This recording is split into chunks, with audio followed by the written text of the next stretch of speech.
Hello, hello, hello, hello. So today we are doing accounting. We are doing the bank reconciliation statement. So why do we do the bank reconciliations? We want to reconcile the information that is prepared by the bookkeeper for the business. There is information that is prepared or the information that appears on our bank statement where we keep our monies. So in most cases, what are we reconciling? There might be information appearing on the bank statement where we keep our money but not appear on our journals. There might be information appearing on the statement, on the journals, but not on the bank statement. So what normally do we do? Any information that appears on the statement but not on the journals must be recorded on the journals. Any information appearing on the journals not appearing on the statement must be recorded in the bank reconciliation. So there will be there omissions and errors that needs to be rectified or corrected. So that's what we are going to be doing today. So here we are supposed to do the bank reconciliation statement for the month ending 30 April 2023. So last month our bookkeeper prepared the bank reconciliation. What's the meaning of this? So it means last month there were amounts that were appearing on the journals but did not appear in the statements. So these are the amounts that appeared on the journals but not in the statements. So or on the statement. So that's where we are starting. This was the previous month bank reconciliation statement. So we need to check now because this is now April 30, 2023. If these amounts are still not appearing or there are omissions and errors that occurred during the year. So we are going to start with the information. So you just look at this information together with these points. The outstanding deposit on the 18th of March, here is 18th of March. So there is an outstanding on the 18th of March,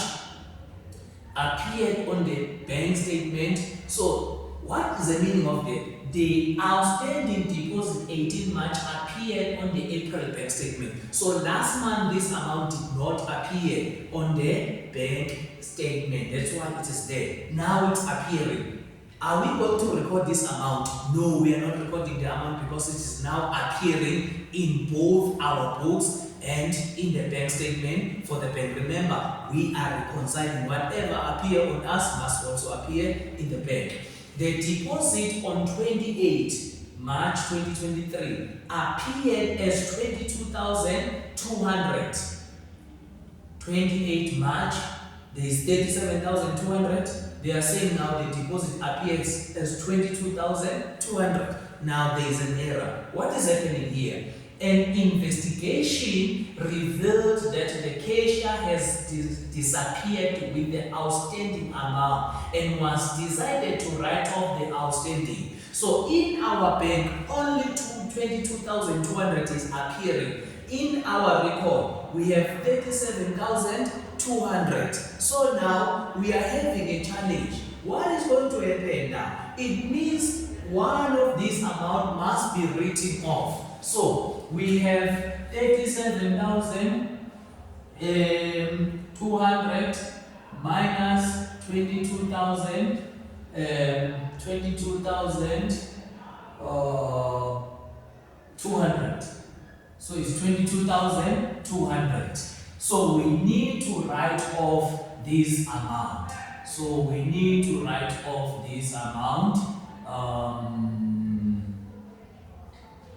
We need to write off this amount. So the difference is 15,000. Where are we supposed to write off the 15,000? We are saying the bank only shows us 22,000, which means this is the amount that we have. So our books says we have 37,200. We must write off the 15,000. When we recorded this 37,200, where was it recorded? It was originally recorded in the cash receipt journal. Therefore, now it must be written off in the cash payment journal. This is what was this? This is a deposit that needs to be written off. So this is a deposit that needs to be written off. Where do we write off the amount? We write off the amount in the journal where we do not normally record it. This was a deposit received from the cash receipt journal. Now it's written off in the cash payment journal. So that is our first one. Then we move on to the other points. Favorable balances per bank account. We can record this one. Favorable balances per bank statement. This one is not affected. So it's favorable. So if it's favorable, remember the bank is an asset, increase on the debit side and decrease on the credit side. So we have our balance of how much? 49,720 on the debit side because it's a favorable balance. So we move on to the other point. We still have outstanding FETs. So what are they saying about these FETs now? Both EFTs were on the April bank statement, so now they appeared, these two EFTs. But EFT 768 appeared with the correct amount of 4,580. 4,580. So according to our books, we have 5,480. Then when we receive the statement, it tells us that we have 4,580. You see now, there was also an error. According to us, we have 5,000, we paid 5,000. According to our information, we paid 5,000. I'm sorry about that. We paid 5,480. But when we are now looking at the bank statement, it shows that we have 4,580. So it means this amount was overstated. Where was it overstated? The amount was overstated in the cash payment journal. Therefore, we need to rectify the error in the cash receipt journal. So, what will be the difference here? Unfortunately, I forgot my calculator. This will be 0, 0. This one will be 0, 0. Right.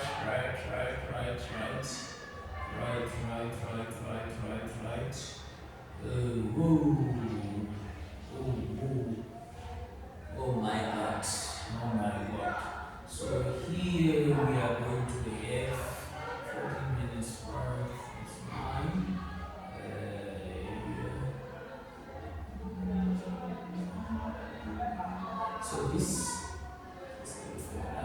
So we have 900 Rand. So where are we going to record the 900 Rand? The 900 Rand will be recorded on the cash receipt journal. This is another error. So what were we paying for there? It is the amount, the correct EFT amount on the statement. We don't know what we're paying for. We may say cash here, for example. So we are rectifying the error. The error was made by the bookkeeper. So now we are rectifying that error that was made by the bookkeeper. Let's proceed to information B. Information B, you can see I left on purpose spaces there on the cash receipt journal and the cash payment journal. Let's move on to information B. I think it's very slow here. I don't know what's happening today. It's very smooth, very slow, moving very slowly, but we will be there very soon. Very soon we will be there. So we are looking at information B. Previously totaling the cash journals before receiving the bank statement. So the cash receipt journal has a total. So we have a total of how much in the cash receipt? 115,600. And the total in the payment journal we have 217,800. So this is our totals. Then information on April bank statement, none of these items appear on the cash journal. So this information is on the bank statement, not in the journal. Where are we supposed to record this information? The information should be recorded on the journals. There is a debit order by municipality 2,880. Is this amount a payment or a receipt? Debit order, it means the amount. Remember, debit order, our bank statement in the bank. The bank increase on the credit side in the bank, not in our books. Increase on the credit side and decrease on the debit side. So if it's a debit order, we will see the municipality. It means we are paying 2,880 for municipality. Then let's move on to the second one, cash handling fees. Cash handling fees. These are fees. Cash handling fees. EFT transaction fees. There is also transaction fees. So normally these are called bank charges. Or you write the name of the bank. It's bank charges, or you write the name of the bank. We get a total of them. There is 220 plus 360. Plus also another 360. So the total that we will have here will be 14 carry 1. This is 8, 9. So we have a total of 940 for all the fees. All the fees are the bank charges, so we add them in total. Then there is a deposit Y margin. There is a deposit Y margin. Oh, there is also information here. Let us look at this information before the information in C together with information.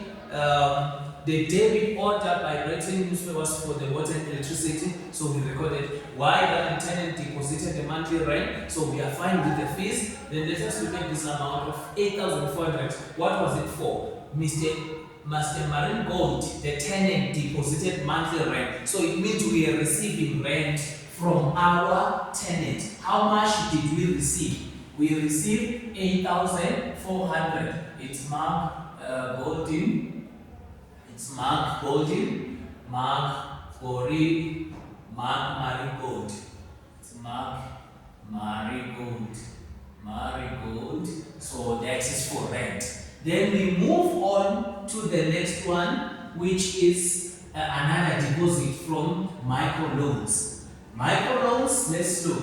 The deposit from Brantley microloans did not relate to the business and the bank was informed. So this amount does not belong to us. This amount does not belong to us. It belongs to another business. It's an error. It's an error. So, are we supposed to record this amount in our journal? We only record amounts in our journals that are only related to our business. So, this error should be corrected in the bank reconciliation. So, this is an error.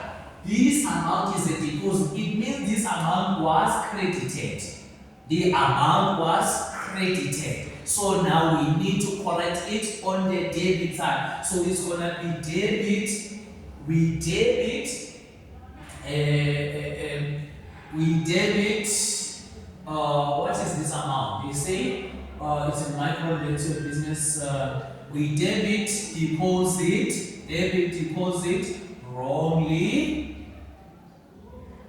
credited by bank. So we debit deposit wrongly credited by bank. How much was this amount? It was an amount of 65,000. It's amount of 65,000. So we cancel it on the bank statement. It will not affect our journal since we are not.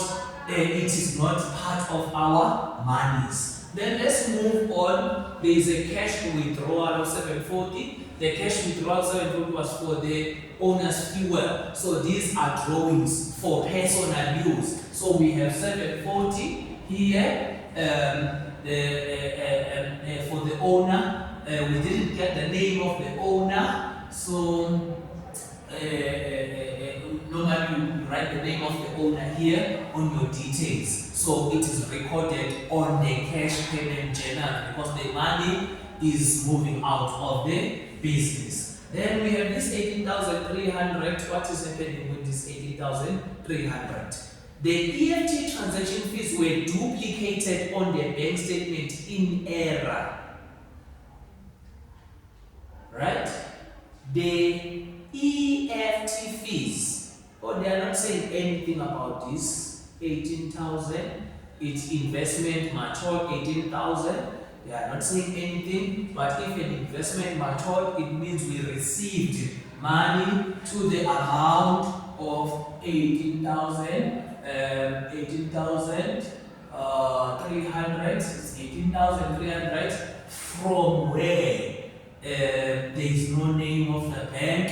So there is no name of the bank. Normally you write the name of the bank where we receive money. Okay, now let's go to these fees. They are saying these fees, the EFT fees were duplicated by the bank statement.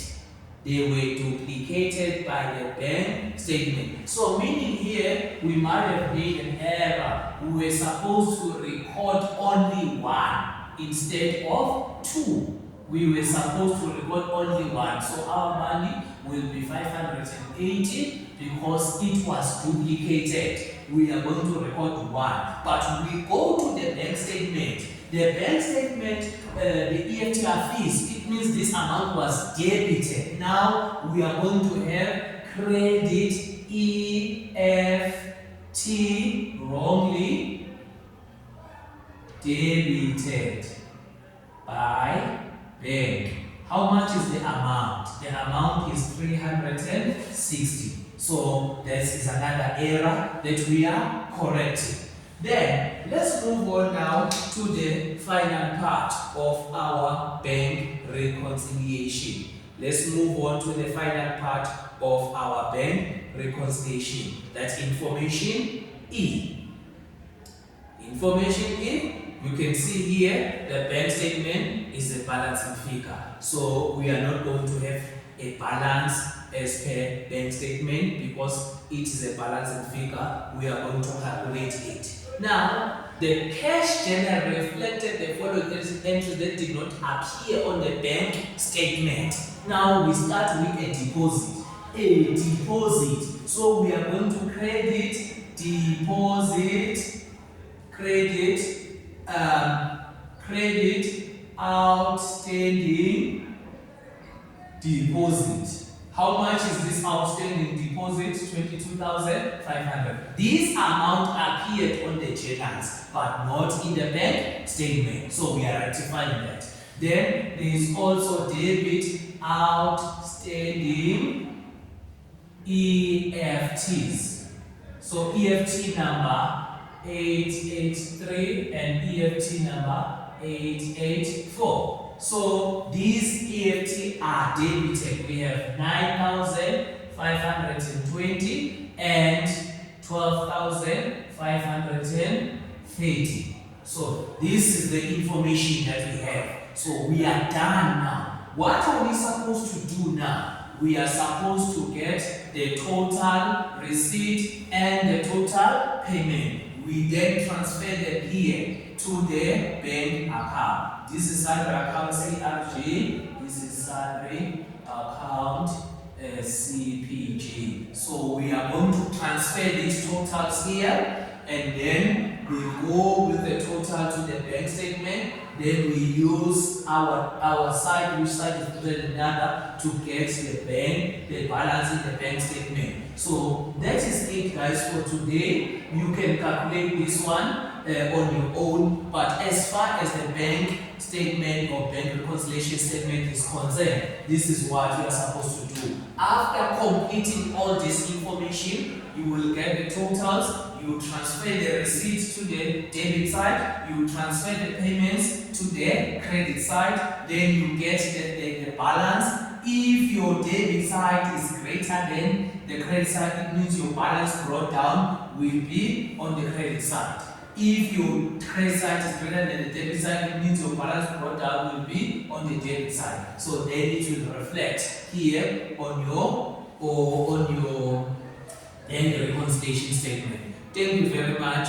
Till we meet next time.